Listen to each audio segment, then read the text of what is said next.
তো এখন ভাজা করব বেগুন।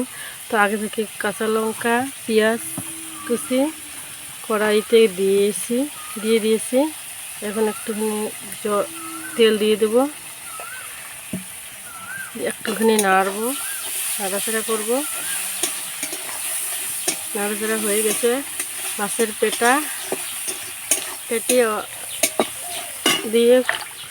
মাছের পেটি দিয়ে বেগুন ভাজা করব, শুকনো ভাজা। তো বেগুনগুলো দিয়ে দিলাম।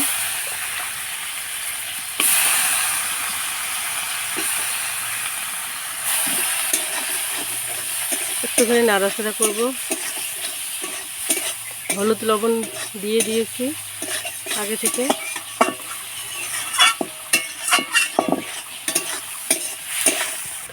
ঢাকনা দিয়ে ঢেকে দেব সিদ্ধ হওয়া পর্যন্ত। ঢাকনাটা তুলে দেখব, একটুখানি নাড়াচাড়া করব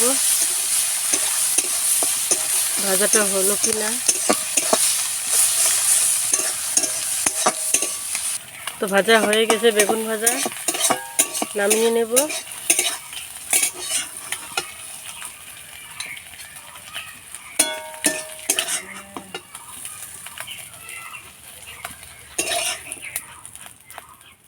বেগুন ভাজা নামা হয়ে গেছে।